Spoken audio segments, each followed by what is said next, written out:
کہتے ہیں کہ کیا زکوٰۃ سے بچنے کے لیے سونا وغیرہ بچوں کے نام کروانا صحیح ہے؟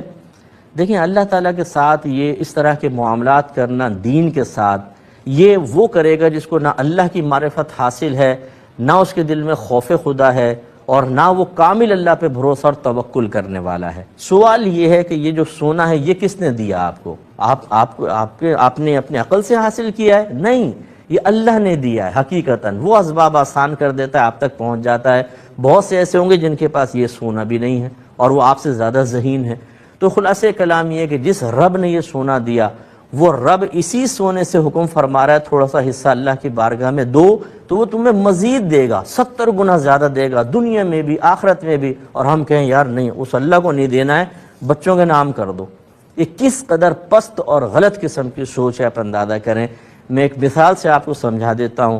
آپ گئے، آپ کو ضرورت ہے کہ خالہ سے کچھ پیسے لے لیں، اور آپ کو پتہ چلا کہ خالہ کے پاس پیسے تھے، لیکن انہوں نے جلدی سے دوسری پھوپھی وغیرہ کو دے کر کہا کہ اپنے پاس رکھ لینا، فلاں مانگنے آ رہا ہے، میں نہیں چاہتی ہوں اس کو دوں، یہ رکھ لینا، بعد میں لے لوں گی۔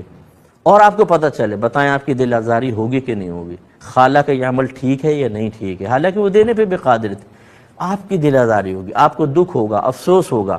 تو اللہ کے ساتھ ایسا معاملہ کرنا کہ زکوٰۃ بچانے کی نیت سے ایسا کرنا، بہرحال ہبہ کرنا جائز، لیکن اس نیت پہ گرفت ہوگی، دنیا میں بھی آخرت میں بھی۔ بخل سے باہر نکلیں، پہچانیں اللہ تعالیٰ کو۔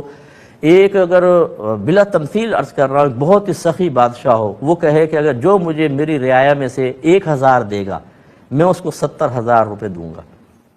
اب ایک آدمی کہے کہ نو بابا، میرے پاس 5000 ہیں، اس میں سے 1000 بادشاہ کو دے دوں؟ نہیں، میں نہیں دے سکتا۔ تو سارے کہیں گے بیوقوف انسان، 1000 دے گا تو 70,000 کا وعدہ بھی تو ہے، اور بادشاہ اپنا کبھی وعدہ خلاف نہیں کرتا، دے، لیکن وہ نہیں دے رہا۔ اب آپ خود فیصلہ کیجئے گا کہ مشورہ دینے والے ذہین عقل مند ہیں یا یہ بیوقوف ہے، وہ غور کر لیں۔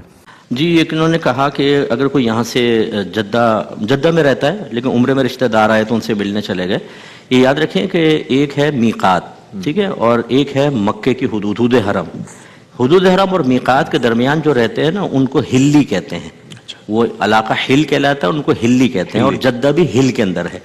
ہلی کا حکم یہ ہوتا ہے اگر یہ مکے جائے اور عمرے یا حج کی نیت ہو تو احرام واجب ہے۔ اچھا، ویسے چاہے زیارت کے لیے جائے، نفلی طواف کے لیے چلا جائے، رشتہ دار سے ملنے، ان پہ احرام کی پابندی لازم نہیں ہوتی ہے۔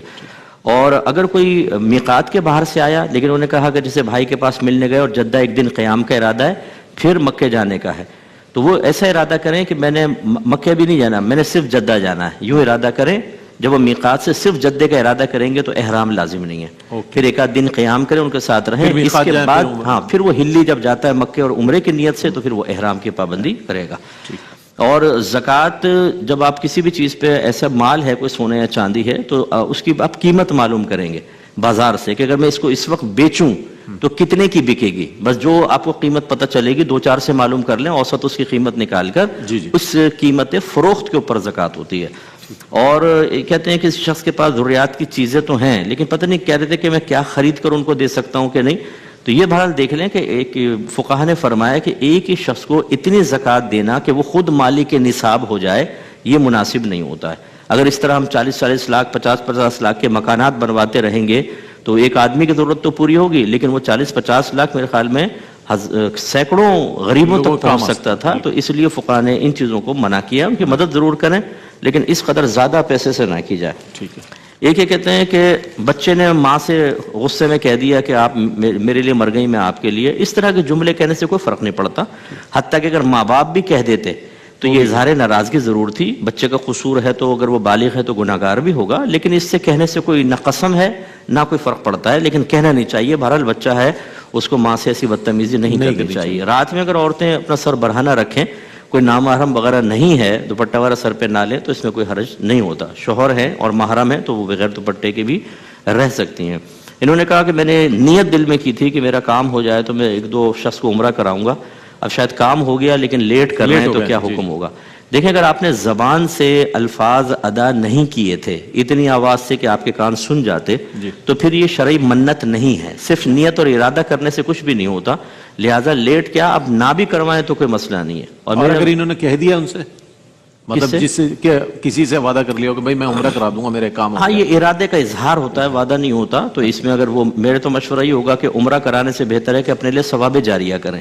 کیونکہ بہرحال مجھے نہیں پتا کس کو کروائیں گے، لیکن ہم نے ایسے لوگوں کو دیکھا ہے کہ ان کا ارمان بہت ہوتا ہے، شوق بہت ہوتا ہے، لیکن وہاں جا کر نہ تو شرعی احکام سیکھتے ہیں، تو بے شمار گناہ، بعض تو نماز بھی نہیں پڑھتے، بالکل، اور واپس آنے کے بعد بھی ان کی عملی زندگی میں کوئی فرق چینج نہیں نہیں آتا، آتا. بالکل۔ تو بہرحال میں اب کچھ لوگ شاید سن کے ناراض بھی ہوں گے، سب شاید منع کر رہے ہیں، میں منع نہیں کر رہا ہوں، بلکہ ایسے کروانے والوں کے جذبے کی میں تحسین کرتا ہوں. اس کو کسی پازیٹیو کام میں ایسے لگائیں، دین کے کام میں، کہ آپ کے لیے ثواب جاریہ ہو اور وہ سلسلہ قیامت تک ہمارے گمان کے مطابق چلتا رہے، تو آپ کے لیے بہت بڑا ثواب جاریہ ہے. بہت اچھا۔ انہیلر اور حالت روزہ میں استعمال نہیں کر سکتے ہیں. ہر وہ دوا جو گیس فارم میں ہو، چاہے لیکوڈ فارم میں ہو، جو حلق کے ذریعے اندر اتر جائے گی، اس سے انسان کا روزہ ٹوٹ جاتا ہے. آنکھوں میں ڈراپس ڈالنے سے فقہا فرماتے ہیں روزہ ٹوٹے گا، لیکن کان میں اگر آپ دوا ڈالیں گے تو روزہ نہیں جائے گا. حالت روزہ میں مسواک آپ یوز کر سکتے ہیں، لیکن کوشش کریں خشک مسواک استعمال کریں، اور حتی الامکان کو اس کا ذائقہ یا قطرہ وغیرہ اندر حلق میں نہ جانے پائے. ٹوتھ پیسٹ بغیر سخت ضرورت کے ہرگز نہ استعمال کی جائے، کیونکہ اس میں ذائقہ بھی ہوتا ہے، اور بعض اوقات جب آپ برش کرتے ہیں تو غیر محسوس طریقے سے کچھ ذرات حلق میں اترنے کا اندیشہ ہوتا ہے، اس لیے نہ کریں. ہاں اگر کسی کی پبلک ڈیلنگ ہے، کوئی اور صحیح شرعی عذر ہے، تو انگلی سے استعمال کر لیں تاکہ منہ میں تھوڑی سی خوشبو پیدا ہو جائے، بس اس سے زیادہ نہ کیا جائے.